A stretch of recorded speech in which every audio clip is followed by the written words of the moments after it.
This episode is brought to you by Progressive Insurance. Do you ever think about switching insurance companies to see if you could save some cash?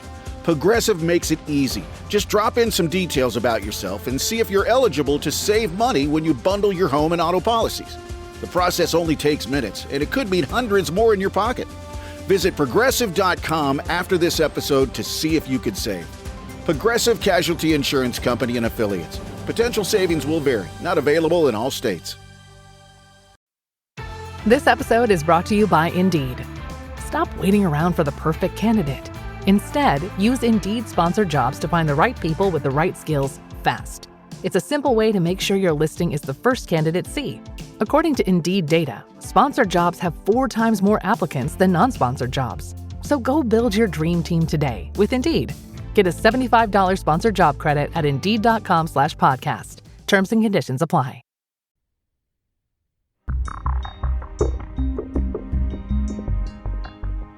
Pre-recorded from Joe's mom's basement, welcome to another Greatest Hits episode of the Stacking Benjamin Show. I'm Griffin the intern, and I'm down here getting ready for our annual Labor Day festivities. What does that mean, you ask? Great question.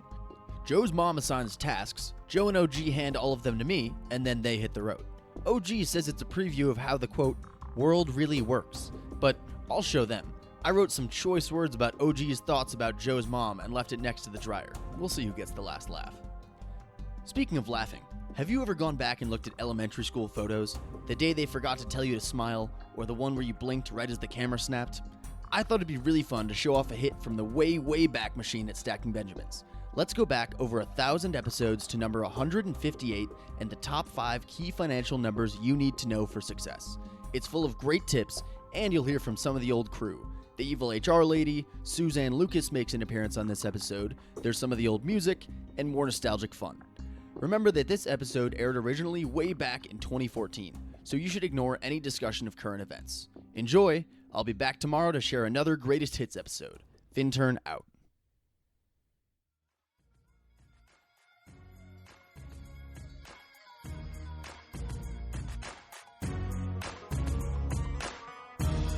Hey yo, this is Dave from TheNewYorkBudget.com. Texarkana, where you at? Joe plays board games all the time. OG still works the daily grind. Roundtable views don't always align, but help financial peace of mind. Suzanne's HR skills for the win. Doug is in Mark's cookie tin. PK's attacking Jim again. All on Stacking Benjamins. Stack, stack, stack. Stacking Benjamins. Stack, stack, stack, stack. Stacking Benjamins. Kicking it all the way from the 212 to the 903-430.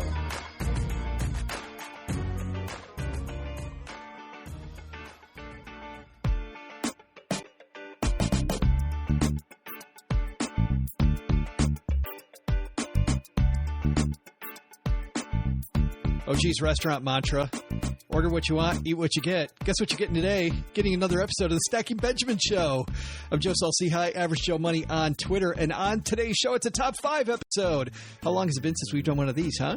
OG and I list our top 5 numbers you need to know to build a successful financial future. Is it the number of bases Rickey Henderson stole in the 1980s? Will that help you retire? Maybe the number of times the National Enquirer mentions a Kardashian? You'll have to listen to know.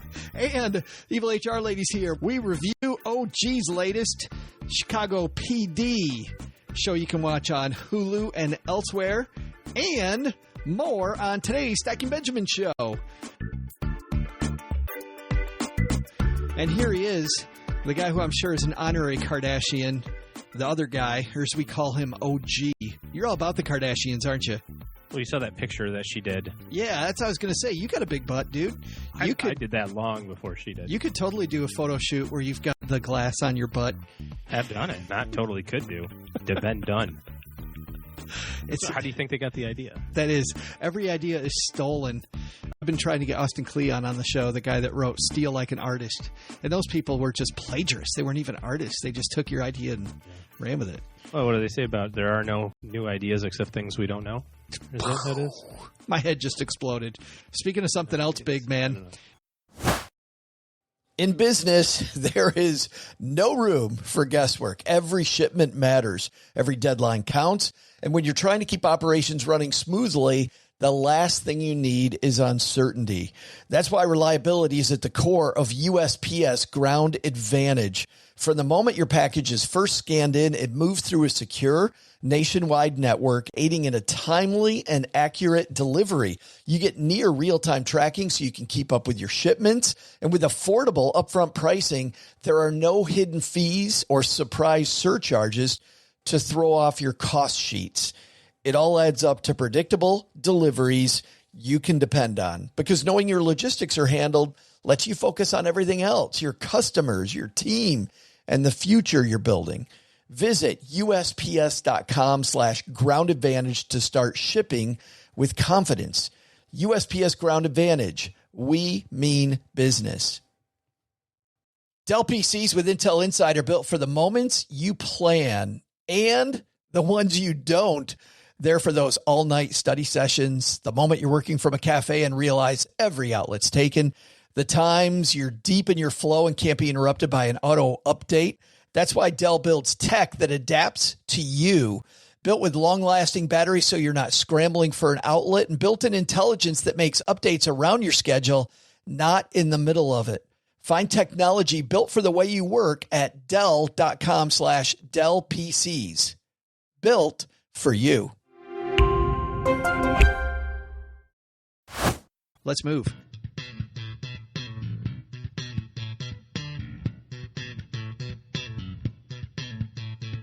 Couple big headlines today, OG. First one from Investment News. Merrill loses advisors managing $18.6 billion in 2014. Veteran brokers point to a change in culture after the firm was acquired by Bank of America. Apparently, culture change at some of these big wirehouses creates a big exit of advisors. I was going to ask you, not just with this move at Merrill, if somebody out there has found that their advisors change firms, there's paperwork, there's all kinds of stuff. What type of things do you have to weigh if your advisor says, I'm moving to a greener pasture? Well, I think that really what it boils down to is if it's good for your advisor. I mean, it sounds a little self-serving. I think if you've ever done any shopping in the financial advisor world, right? So if you interviewed a guy from Merrill, you interviewed a guy from UBS, and you interviewed a guy from Morgan Stanley, they all have the same stuff. They all have the same products, pretty much all have the same costs. So what are you buying when you buy into one of those places? You're buying them. You're buying the relationship with the person, with the advisor. So there might be a thing here or there that's a little smidge better. And believe me, if your advisor leaves Merrill and goes to Morgan Stanley, he's going to find the exact thing that makes the most sense to tell you as to why. He may say, oh, they're going to charge us lower fees, or they have a better product array or something like that. But the reality is that that's a really small thing. Advisors who leave brokerage companies and go to another brokerage company get gigantic paychecks to do so. And there's nothing wrong with that, because people get signing bonuses all the time to change one job to another. But there are also these cultural problems that they're running from sometimes. Well, that's the front page story. That's the easy sell. If you're a Merrill guy, and this is probably what the article says, I've been at Merrill for 20 years, loved them to death, but now they merged with Bank of America, and we're getting all this bank product stuff shoved at us. I don't like it. I want to be a financial advisor. That's why I'm going to Morgan Stanley. You should come too. And that's an easy out. I think more advisors are realizing that there's ways to capitalize on their intellectual capital and their practice. And one of those ways to monetize it is to change firms. And there's nothing wrong with getting a buyout to change firms, because you don't have to go with the advisor. But if they're going, there's a reason for it that's money for them, and probably there's got to be another good reason for the client too. It can't just be I'm moving because I get the money. Because I get a bunch of cash. Right. But so find out what that is, and you can be upfront and just say, hey, I know you're getting a signing bonus to do this. And that's fine. There's nothing wrong with earning money. Yeah. So if I'm a client, I got to find out what's in it for me. I'd say find out what's in it for me, but also find out the real story from the advisor. Yeah. You know, there's the story, there's the PR story, then there's the real story. Well, I understand there's PR stories, and I've heard those before from people, but when $18.6 billion leaves Merrill Lynch, that's not just a few people going, I'm getting a signing bonus. You know how much those signing bonuses are? No, but listen to this. It's an 80% increase in the number of people's leaving from 2013. 80% increase. Almost double the number of advisors left in 2014. I believe that the cultural thing is going to be, I think that's an easy thing to justify the decision that you're making if you're a Merrill advisor. Because you can say, well, I'd just say it's culture. I mean, it really has changed in the last 6 or 8 years. It says by the way, Morgan Stanley's paying me. Do you know how much? Yeah. Well, at the crux of the culture problem is that Bank of America is not used to their employees having as much autonomy as the typical Merrill Lynch advisor, says Danny Sarch, an industry recruiter. Some scary moments spooked some of the largest producers who left. One major team was terminated, a $2.5 billion private banking team of Stephen Brown and James Getz in Rochester, New York. According to a team member, the firm had been engaging for years in well-intentioned activities such as helping clients pay bills, but suddenly found themselves punished for not going through the firm's official bill pay system because, of course, now Bank of America has a bill pay system where maybe Merrill Lynch didn't. Right. So, I don't know. Sounds like not an issue. You asked me, if your advisor leaves, should you make a big deal of it? No, because you're buying the relationship. If you like your advisor, go with them. Yeah. If you don't, it's a good way for you. If you don't, it's a great excuse. You just don't have to return their call when they call and say, yeah, your advisor just made the move for you. Thank you very much. Next headline comes late last week. OG, and I wanted to get your opinion on this Monday, but we had other fish to fry with the professional baseball players that were ripped off. I wanted to talk about that. But last Thursday, Swiss sucker punch global markets. This is from Yahoo Finance, Jeff Mackey. Stocks were on a roller coaster late last week because the Swiss National Bank abandoned the franc, or the Swissy, linked to the euro. Apparently, they had their money pegged to the euro, and they unpegged it to make it free-flowing. So people saw their 401k balances or IRA balances moving around. A lot of it, OG, had to do with this Swiss sucker punch to global markets. First of all, unpegging a currency to another currency. I don't know if you want to try to explain what that is. Is there an easy way to explain what's going on there? Well, I don't know the whole story. Did they decide to just be free-floating altogether, or did they find a different currency to... No, they're free-flowing altogether. But my bigger question is, when you unpeg a currency, not even in this situation, but unpegging a currency, is there an easy way to explain that to people, or we just let that one go today? So if you said, for example, well, the U.S. did it with gold, right? So 30, 40 years ago when Nixon said, we're not going to be tied to gold anymore, it used to be the dollar was adjusted in its global position based on the value of gold. And when they got rid of that, and now the U.S. dollar was by itself, it could ebb and flow in terms of its relative value with other currencies based on the supply and demand of other currencies as well, not just the one that it was tied to, which in this case was gold. For the Swiss thing, the same thing is true. If they said, okay, we're tied to the euro and we're going to do 2 to 1, 2 euros equals 1 Swiss franc always, then they're tied to whatever the euro does, the Swiss franc does. When they say, okay, we're not doing that anymore, then it's pure supply and demand. I want to read this to you because I like the way this guy Jeff Mackey writes. He pretty much says, you know what? A lot of people wonder what this is going to mean. He says, there's going to be forced sellers in the markets. The action in Europe is just another dislocation in markets that create downward pressure as margin calls and weak hands cash out. You can wail and mope about it all you want. I love that line. You can wail and mope about all you want, but it won't help. I've been talking about the dislocation in oil being bad for months. Today is what it looks like when big money gets sucker punched on an enormous international level. For old timers, it's good theater. For newbies, it's a terrifying introduction to chaos theory as it relates to investing. This is now officially a very important day. And I think he's saying that with tongue-in-cheek. It's an important day because we're going to look back at late last week, OG, and say, yeah, that might change things. But in terms of how it's going to change, Mackey's like, you know what? It's chaos theory, buddy. Welcome to the party. Welcome to the party. I think that people that invest, and the reason I wanted to bring this up wasn't really about the Swiss stuff that happened last week. It's more about, I love a book I read called Trading Rules, and we sell it in Big Ben's store on the site. If you go there, stackingbenjamins.com, you'll see Big Ben's store. But looking at that book, what the author says in Trading Rules is that markets are far more dangerous than you think they are. The only way, unless you're going to stay on top of it every day, and even if you stay on top of it every day, you're still going to get sucker punched, right? Old timers know you're getting sucker punched. It's just going to happen sometimes. In poker, they call it a bad beat. Those are sometimes going to happen. Information's going to come out of the blue. Unless you're a long-term investor, you're going to be riding this emotional roller coaster. Yes? Yeah, I don't have anything to add on any of this. But isn't that true for old timers? It's just good theater.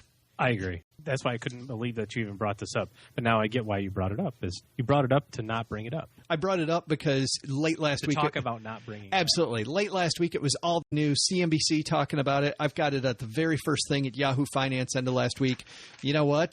Great theater. Means nothing. I watched CNBC for about 11 minutes the other day, and it was so funny because they were interviewing a congressman who's talking about a new tax on something or another, and he didn't answer the questions that she was asking, and she kept on asking the same question, just phrasing it differently, for about 7 or 12 minutes, and it was 12 minutes of listening to nothing. Because she would say, could you tell us about how you think that this tax is going to affect the middle class? And he would say, well, taxes in general have an effect that drives our ability to help other people, and da-da-da-da-da. And she'd say, regarding the middle class, do you think that taxes help or don't help them? Yeah, I mean, like, it was so stupid. So I turned it off. That was the last time I watched CNBC. I hadn't watched it for a year before then. So one of my clients was in PR when I started doing some of the interviews for Ameriprise. And not only did I do media training with Ameriprise that was fantastic, but this woman who was in PR for another company, a client of mine, she said the thing you always want to remember is the interviewer, OG. Interviewer only has so much time. So if you don't like a question, you just keep talking around the question, and sooner or later, they just got to stop the interview. So you just keep smiling, and viewers at the very least are going to go, I don't think he understood the question, which is great, which is fine. Yeah. If I don't want to answer it, hey, just keep talking. The other thing she told me for people in PR, you know how television shows like to give you a soundbite? The first answer to any question is, you know what, OG, there's 3 ways you can handle that. So instead of me just rattling off 3 different ways to handle it, if I say there's 3 ways and that gets captured on TV, now you got to stick with me for all 3. So I end up getting more time. It's brilliant, brilliant. How about that? Amazing. So the general rules, chaos theory. I love that phrase in this article. Chaos theory is going to happen in the market. Nothing you can do about it. If you're an investor, you roll with it. And then the second take home from today, your advisor leaves a company. You don't like them. Easy to leave them. If you do like them, ask what's in it for me, find out the answer, and then make your best decision.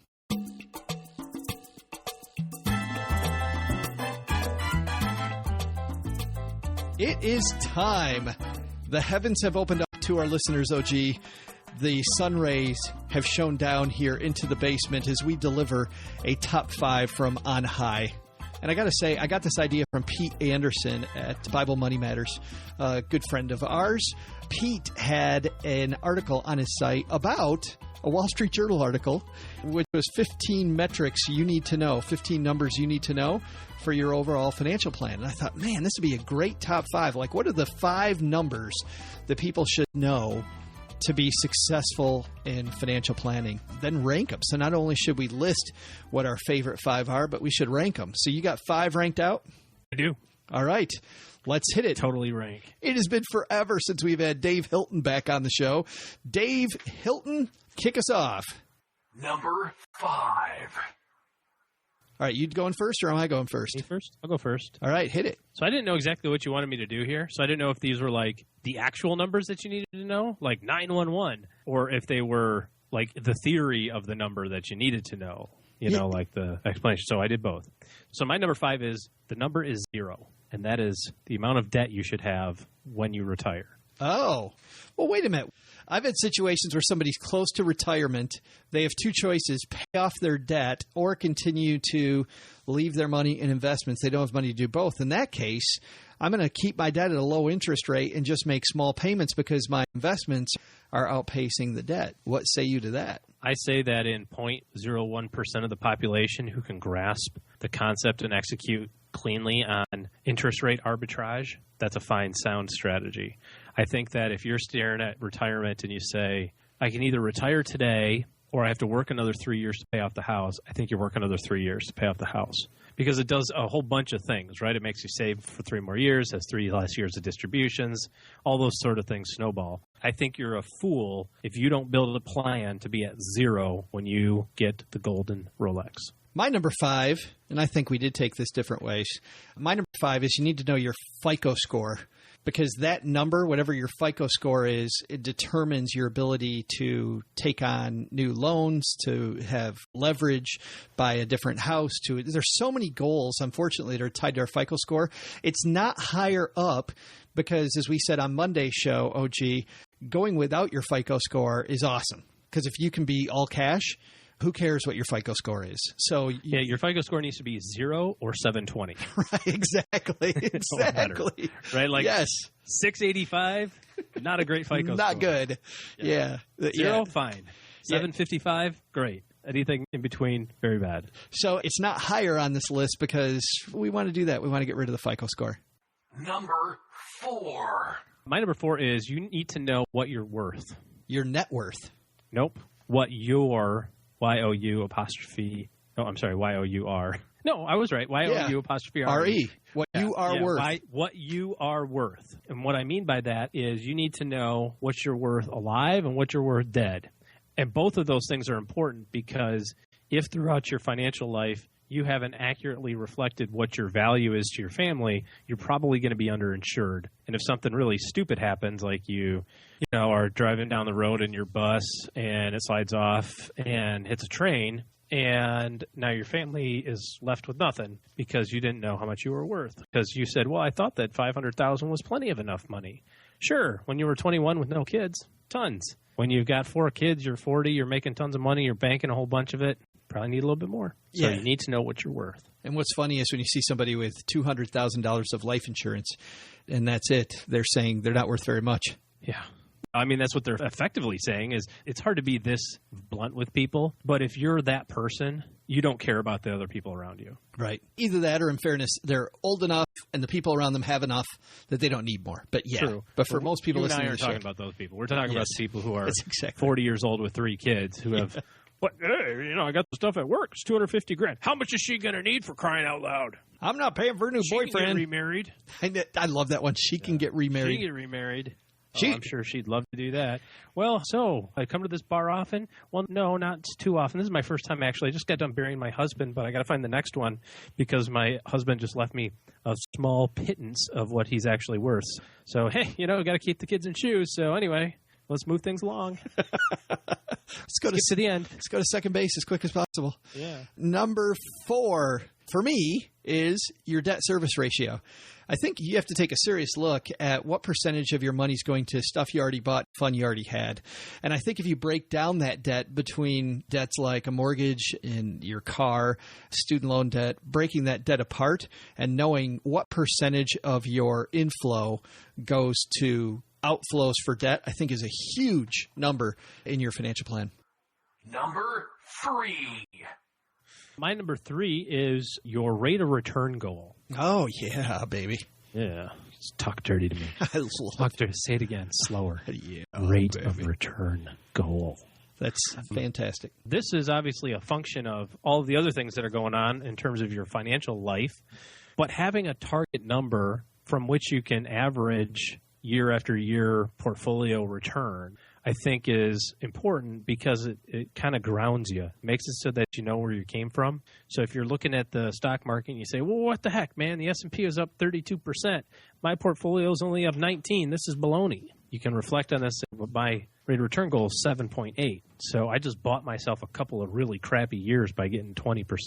I didn't get 32, but there's a trade-off for that. Likewise, if you have a year where you're at minus 10, you can use all those numbers together and say, I'm still pacing my rate of return goal for my lifetime. Yeah, I think the other thing it does for people, we were talking about financial advisors earlier in the show, that puts you and your advisor on the same page, OG. A lot of the questions that I get from people are around, my advisor does X and I want Y. And once everybody knows what their return goal is, it makes it so much easier to decide on an asset allocation. Stick with it. My number 3, is going to sound suspiciously familiar to your number 4, is your insurance need. And I widen the insurance need to be not just life insurance because there also is a need if you get disabled. I mean, for me, it's one thing to leave the family destitute, but you have those people like we've joked about before, OG, that say, well, what do I care? I'm dead. Well, let's say you're not dead. Let's say you're alive, right? What's the amount of money you need to keep feeding you if you are unable to work and you can't bring home the bacon for you or your family? So insurance need, whether it's car, home, disability, life insurance, that's my number 3. Number 2. What's really funny is that I impromptu switched my number 4 and number 3 around. So that was my number 3 also. But I moved it just for giggles. Just like yours. So my number 2 is... I'm trying to decide if I want to go number 1 or number 2 next. My number 2 is your income per year needed to sustain your lifestyle, which translates to that's your passive income goal. I got it. So, financial independence in my world anyway, the way I think about it is when your assets, right, produce enough money, enough income to support your lifestyle. That's the point at which you can go, yeah, I'm done, right? So obviously, if you kept your income or your lifestyle at $1,500 a month, you can get to that financial independence number quicker.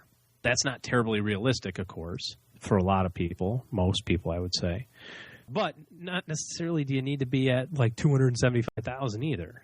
Assuming that you get your house paid off and you're not carrying a lot of debt, what's your number that you need to be moving toward that generates that amount of passive income a year so you can be financially independent? Only then are you financially independent. You can retire whenever you want. You're financially independent when your assets produce enough income to support your lifestyle. And that doesn't necessarily mean a dividend strategy, by the way. It could mean dividends. It could be rental income from real estate properties. It could be appreciation, average appreciation on a stock portfolio. It could be passive interest in a small business that kicks off a certain amount of income or something. All sorts of different things. This, to me, OG, is the sexiest and most fun part of financial planning. People always get excited when they start doing the math on, okay, I've got these investments. If I turn in an income producing, if I try to take income off it, how much can I get?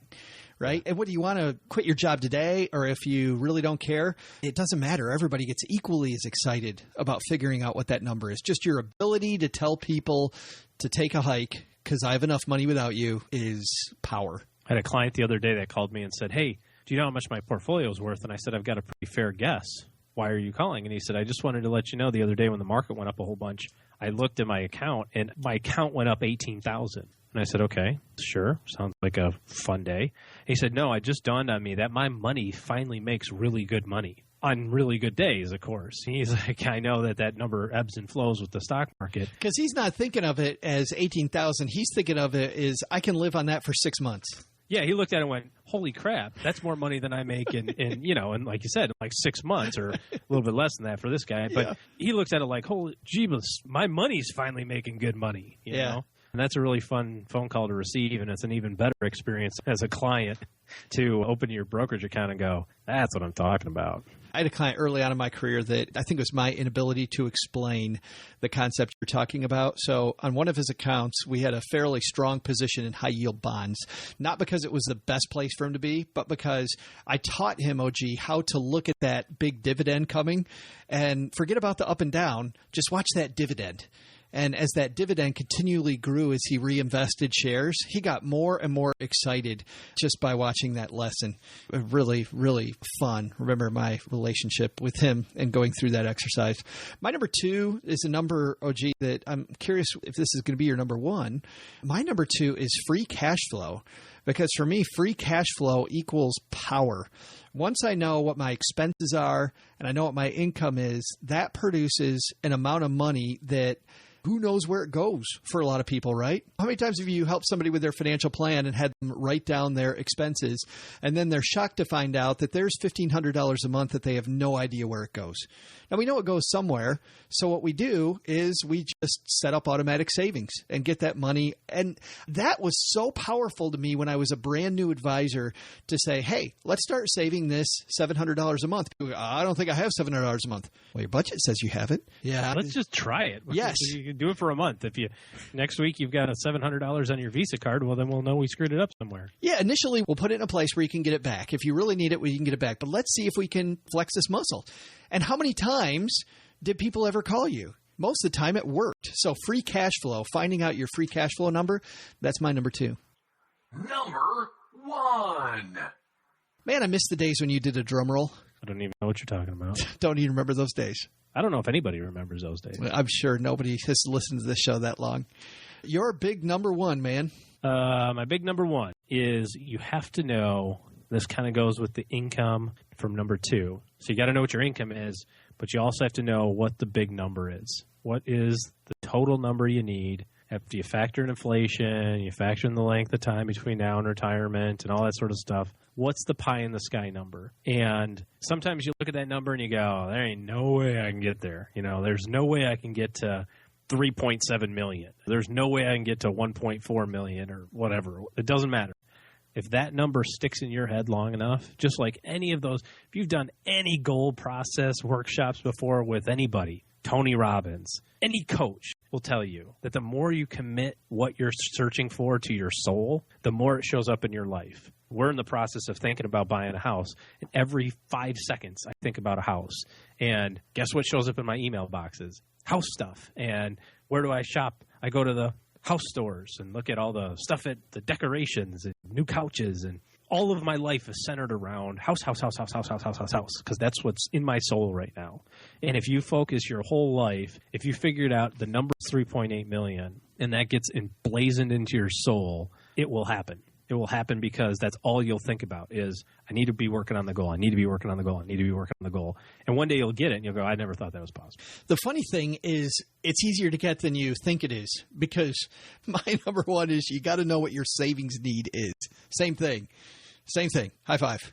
So the deal is, OG, for me, is that if you take that big number that you're talking about and break it down to every paycheck or every month, this is the amount of money that's going to get me there, you'll find that number's not as huge as you think it is. And when I was a financial planner, we would create yearly milestones, annual milestones that seemed reachable. And my clients could never believe, okay, wait a minute, I'm at $40,000 now. You're telling me if by the end of the year I get to $58,000 that I'm going to be at $3.5 million and I get to retirement? Yes. Don't look at $3.5 million. Just look at $58,000. That's all you got to look at. We don't need to look at that big picture. That's all compounding. Compounding blows our minds, right?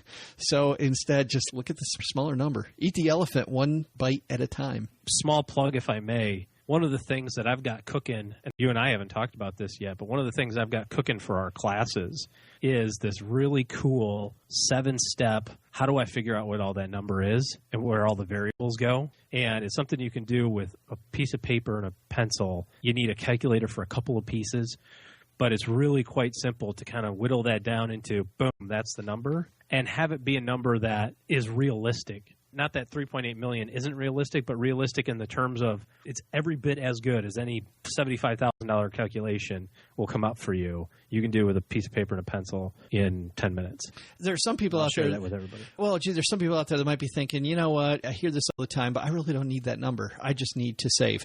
Have you had people tell you, my goal is just save as much as possible? And you find that those people really never get anywhere. Because which way to go? You don't care. It does not matter which way, right? That's right. That's the Alice in Wonderland thing, right? What does she say? It doesn't matter which path you take then. You don't care where you end up. You don't care where you end up. Any path will take you there. Yeah. And it makes it so much easier to invest money, so much easier to buy insurances or not buy insurances, right? To eliminate insurances that you don't need. It is so much easier to save. The whole path, it's like you take that path toward your goals and you get it all Crisco'd up, right? I mean, everything. By not having a goal in mind, it's a cop-out to say, I don't need to save this month because I don't have a goal in mind. Yeah, it doesn't matter. It's like if I don't set up my daily priorities for the day to get me toward my goal for the week, which is part of my goal for the month, part of my goal for the year. If I don't set out the daily priorities, nothing gets done that day. It's crazy. Yeah, that's wired on paper and pencil back in the early 80s. It is so amazing. When I set up my week and I set up my day according to things that move me, I actually move. That's great. That is our top five numbers you need to know. If you got comments on that, write to me at joe@stackingbenjamins.com.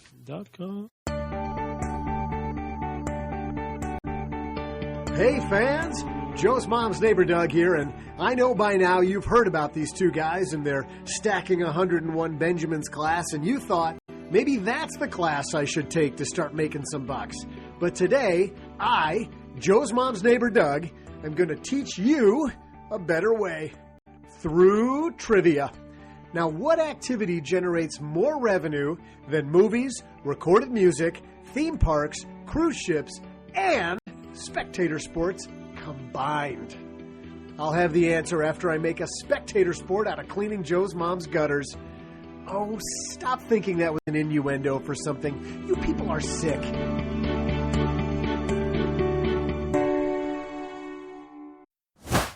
You're listening to this podcast, so I know you've got a curious mind. Here's a helpful fact you may not know yet. Drivers who switch and save with Progressive save over $900 on average. Pop over to Progressive.com, answer some questions, and you'll get a quick quote with discounts that are easy to come by. In fact, 99% of their auto customers earn at least one discount. Visit Progressive.com and see if you can enjoy a little cash back. Progressive Casualty Insurance Company and Affiliates. National average 12-month savings of $946 by new customers surveyed who saved with Progressive between June 2024 and May 2025. Potential savings will vary. You didn't start a business just to keep the lights on.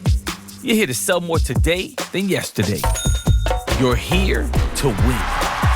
Lucky for you, Shopify built the best converting checkout on the planet. Like the just one tapping, ridiculously fast acting, sky-high sales stacking, champion of checkouts. That's the good stuff right there. So if your business is in it to win it, win with Shopify. Start your free trial today at shopify.com/win. Did you know Fast Growing Trees is America's largest and most trusted online nursery with thousands of trees and plants and over 2 million happy customers? Whether you're planting fruit trees, adding privacy, brightening things up with flowers, or bringing in houseplants, Fast Growing Trees has it all. Even better, they can help you find options that are right for your climate, your space, and lifestyle. Click Order Grow. Every plant arrives healthy with the Alive and Thrive guarantee straight to your door. So if you're ready to get planting, this is the moment. Right now, they have great deals on spring planting essentials, up to half off on select plants. And listeners to our show get 20% off their first purchase when using the code WWO at checkout. That's an additional 20% off. Better plants and better growing at fastgrowingtrees.com using the code WWO at checkout. Fastgrowingtrees.com, code WWO. Now's the perfect time to plant. Let's grow together. Use WWO to save today. Offer is valid for a limited time. Terms and conditions apply. Go to growingfasttrees.com for details. What evil lurks in your human resources department? Here comes the evil HR lady herself, Suzanne Lucas. Do you have an employee that you just can't stand? You'd really like to see this person gone, but you're too wimpy to fire. If you want to get rid of them without having to actually open your mouth and say you're fired, here are 10 ways to do this. First, cut their pay. This is perfectly legal as long as you do it in advance and in some jurisdictions in writing. Dock an employee's PTO for everything. If they're 15 minutes late, that's a docking. If they have to go early for a doctor's appointments, dock their PTO. Don't reward them for working extra time. Just dock things when they're a little bit short. Number 3, micromanage. If you stop by your employee's desk 6 times a day and say, "What are you working on?"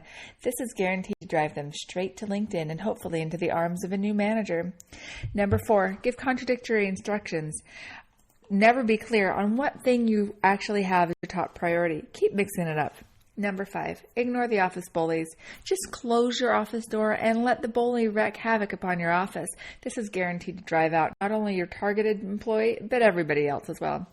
Number 6, play favorites. This is especially effective if your favorite happens to be a brown-nosing suck-up. If you accidentally pick the best performer to be your favorite, this will backfire as the rest of your employees will think you've rewarded hard work. Number 7, change the rules. Pull back flexibility, cancel telecommuting, and implement a strict dress code. This will make people miserable. Number 8, be a slacker yourself. Come in late, be hard to find. Make sure that you take 6 weeks to sign off on anything. Number 9, obsessively monitor social media accounts. I'm not talking about company accounts, I'm talking about personal ones. Make sure you friend them on all forums, watch all their vines, and comment on all of their Facebook statuses, and criticize them for anything they say that's maybe a little bit off.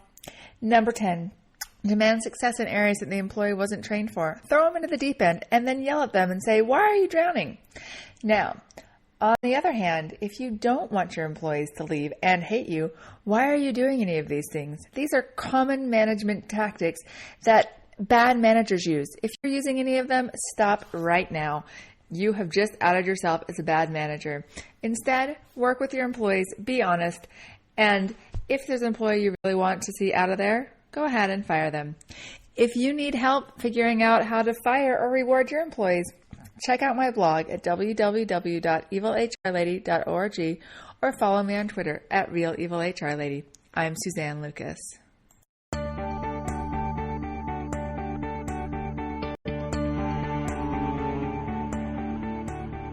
Howdy, fans. Joe's Mom's Neighbor Doug here, and here was that trivia question from earlier. What activity generates more revenue than movies, recorded music, theme parks, cruise ships, and spectator sports combined? Any idea? Of course, it's gambling. I know you already gambled enough by spending your time listening to this podcast, So let's get back to the fun with Joe and OG.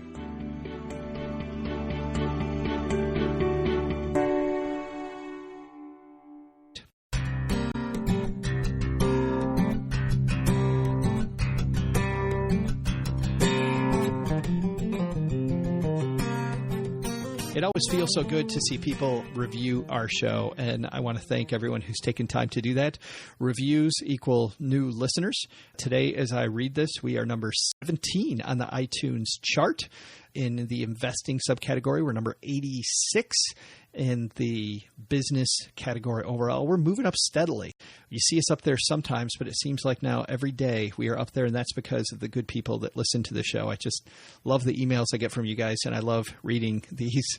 And we've got a crazy one here. This one's from Adam, a.k.a. Wakalot. Vegetable cheesecake is the name of his review, OG. Vegetable cheesecake, 5 stars. And I wonder where this goes. It goes on our refrigerators where it goes. It says, Dear Joe from Stacking Benjamin. So Adam's not giving me a review. He's giving me a letter via review. Dear Joe from Stacking Benjamins. First of all, let me say that I really love your show. Thanks, Adam. It's really great. I've learned so much from it. I can't believe he's learned anything from us, OG, but we'll take it. If anyone asks me how to learn about money, my first 2 suggestions would be to listen to your show and to Planet Money. I love Planet Money, and I love that Adam puts us in the league with Planet Money, another great podcast. He says, and of course, I would advise them to start investing.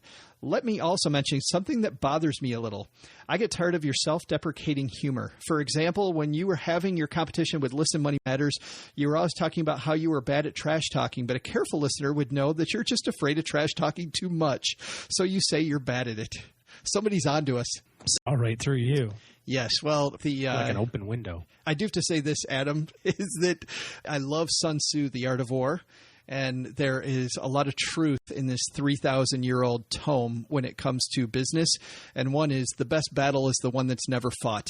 And we were all raising money for charity, so it was way easier for me to be bad at smack talking than me to try to grind my friends over at Listen Money Matters into the ground with smack talk. And then we don't raise any money for cancer. And then friends of mine hate me. But that's funny that you picked that up. That said, I'm not good at trash talking. OG's heard me trash talk before. I either go way too far because it gets angry and I get mean, or it just like last time we played Xbox at your house. But I still kicked your butt. Punched me in the arm at that college football game. Yeah, that was good. You were coming back, but it wasn't going to happen. I was going to have none of that. It's because you play 2-minute quarters. If you play a real football game, you give me a chance. Yeah, there's always a reason. And had a controller that actually worked. There's always an excuse. You need a controller that works, right?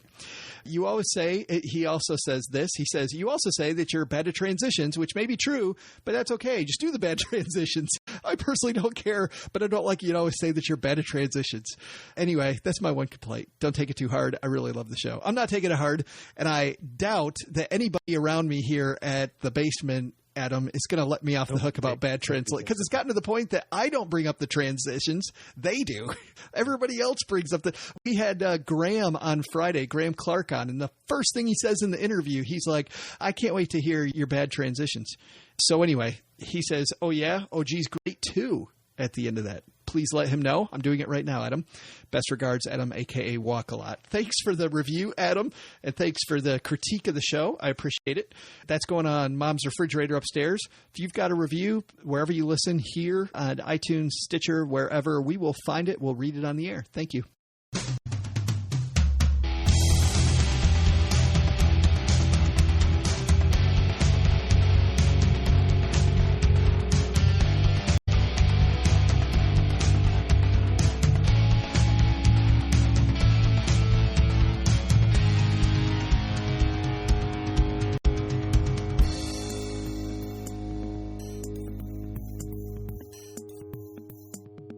That's it, man. Wednesday show. We're halfway through the week. Doesn't feel like it. It does not feel. It's like we're close starting. I know. It always doesn't it? It's funny. Do you have this on holiday weeks, by the way? On holiday weeks, when you only have to work a 4-day week, like that week is fine. The next week, you get to Friday and you're like, I can't believe I had to work 5 full days in a row. My whole life is a holiday week, brother. Your whole life is a holiday week. So no, I don't ever have that sensation. For those people new to the show, this is the part where we no longer talk about financial planning. So if that's what you're here for, we will say goodbye at this point because OG and I have a lot of fun reviewing movies and TV series that we follow. We follow a lot of them so that you don't get stuck with the bad ones. And OG has been watching this TV show that he's going to critique for us today. This is called Chicago PD. I cannot even conceive how you get charges dropped, released from jail, and put in charge of a unit. I'm a changed man. They took Antonio, son. Nothing else matters till we get Diego back. Nothing. Ford's got a different way of doing things. You got 3 minutes till this alley's full of uniforms. Do what you gotta do.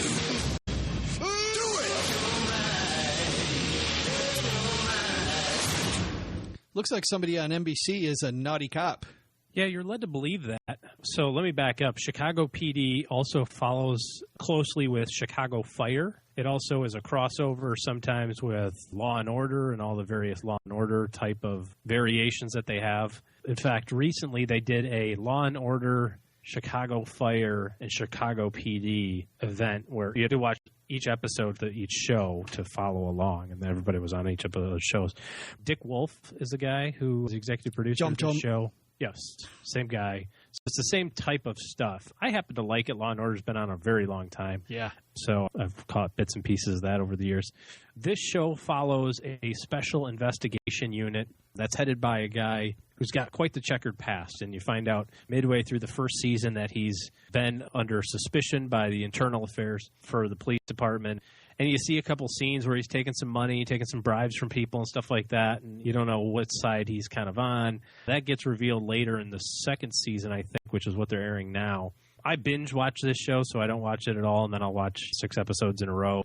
But it's easy to follow along. I think it's a pretty compelling storyline, and all the characters have their own little thing going on.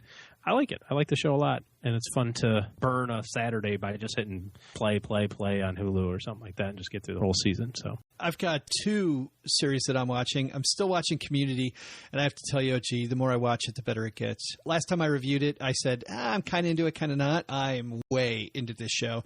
And I got to start over on Parks and Rec. Yeah, I want to do that next. Cheryl binge watches Parks and Rec. Same thing, and I haven't watched that at all. The other show, Mark Maron, the show Maron, has a new season, and I watched the first one of that, and very funny. The problem is that for the way that I watch TV, they both fill the same need. What I like doing is watching an hour-long drama show and then a half-hour comedy show at the end. So I block off 90 minutes, watch the serious drama, because it's generally the drama that I want to watch the next one of. Although I got to tell you, lately, Community's gotten so good, we get to the end of episode, I want to go right to the next one. But I really want it, the comedy half-hour like a palate cleanser, and that's what Maron is, and Community's doing that now. And I'm only on season 1, and I saw it looks like at least 5 seasons of Community, maybe more. I have no idea. Big binge watch coming up here in another month, right? Yeah. They just released the trailer for House of Cards season 3. I can't imagine where it goes from here. Well, it's got to be. Who else can he be a jerk to? Have you seen the preview? I haven't seen the preview. And by the way, trailer. To bring this. Hold the phone.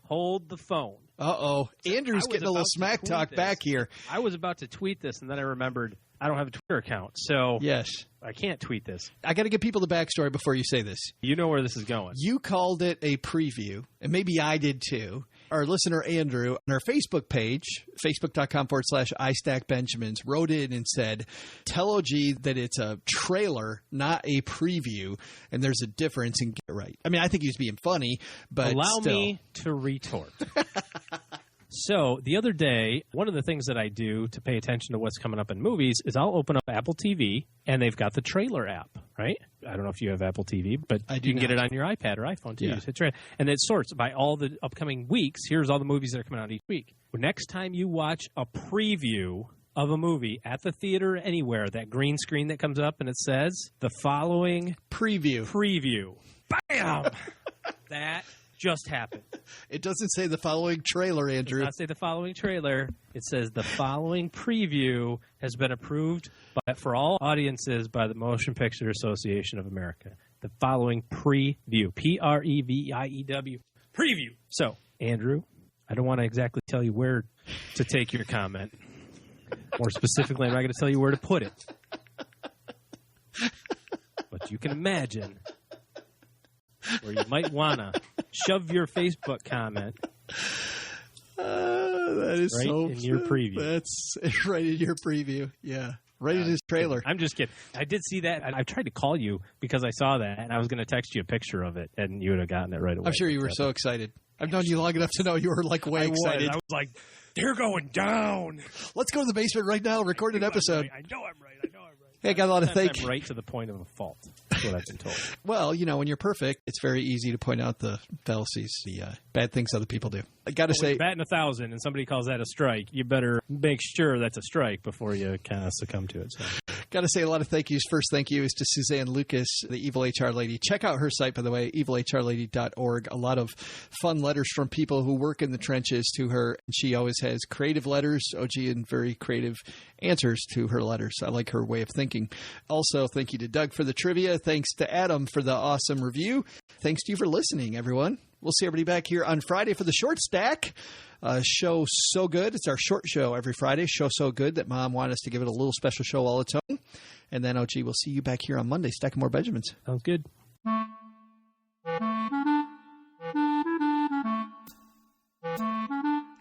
This show is the property of the Free Financial Advisor, LLC, copyright 2015. The show is edited by Joe Salcihai and Isabella Bianca.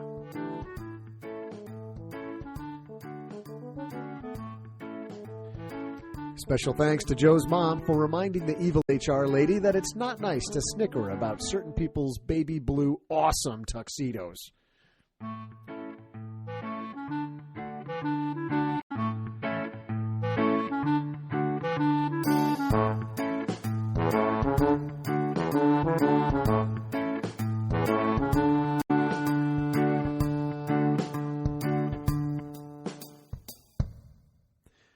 Our apologies to Dave Ramsey. I know he wants to be on the podcast, but we aren't accepting guest spots this week.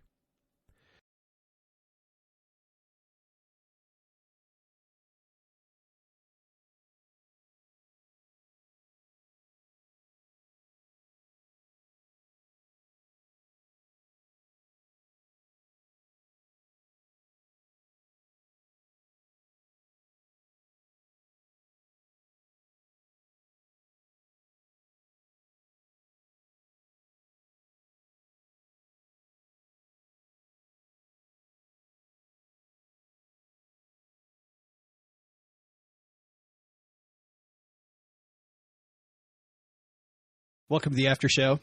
This is the part of the show that doesn't exist. What happens in the after show stays in the after show. And by the way, this after show won't be for kids. So often our after show is not for kids. And if you've never been to the after show, it's a potpourri of sometimes it's just things we find funny, things that we find in the news that don't fit the theme of the show. And today, we're going to be telling some fairly off-color stories. So, no, G, you've had an interesting situation with your kids when they happen to be in the – I've done this before. My kids are in the back seat. And I think about the fact they're in the back seat. I'm having a discussion with a friend, and I fire off an F-bomb or two. I have what they might call a little bit of a sailor mouth. You're that person that Jeff Foxworthy talks about, yeah, my buddy Daryl's got a mouth so bad. I'm like, whoa, man, there's truckers around. Easy. Yeah, kind of like that.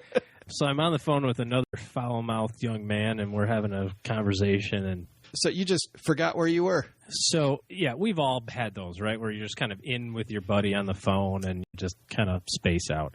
And I've got my headphones on, so it's not like on Bluetooth. Then I hear in the back seat my youngest child say, "Hey, I just learned a new F word." And I'm like, oh, crap. And then my other son says, "You can't say that one either." Either? Yeah, either. And then I hear, "But I wanna, it sounds so cool." So finally I'm off the phone and I said, "Yeah, sometimes daddies say things, and mommy say things that, you shouldn't." And so we're having that chat. And my son says, "Dad, I totally want to say the new F word." And I said, "Well, we really can't do that." And he says, "What about the first one, the FR one? Frickin'." Oh. That's the other F word. This is the more what about the colloquially accepted F word, the new one he just learned. The new one. And he says, "When can I say it?" And I said, "When you're an adult." And then I kind of took it back. I said, you know what? When you're 16, you could say whatever you want to say. I don't even care. And he says, I can say that. I can say the new F word. And I said, yeah. And I said, we'll just have a big F&S party. But I fill in the blank. And my kids lose it. They're laughing so hard. Dad said we could have an F&S party. But they're not saying it. They're just saying F&S. Yes. I said it for real. Yes. But they can't. They're not going to. Because they're not 16. Yes. And you are. So then we get home, and my wife walks in the door, and she says, hey, kids, how's it going?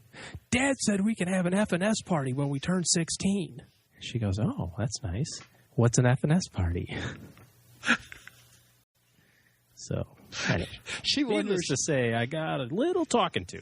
Yeah, she wonders what goes on when you're left alone with your own kids. Like, how does that all work? Yeah. It's like, I distinctly remember this when I was a kid.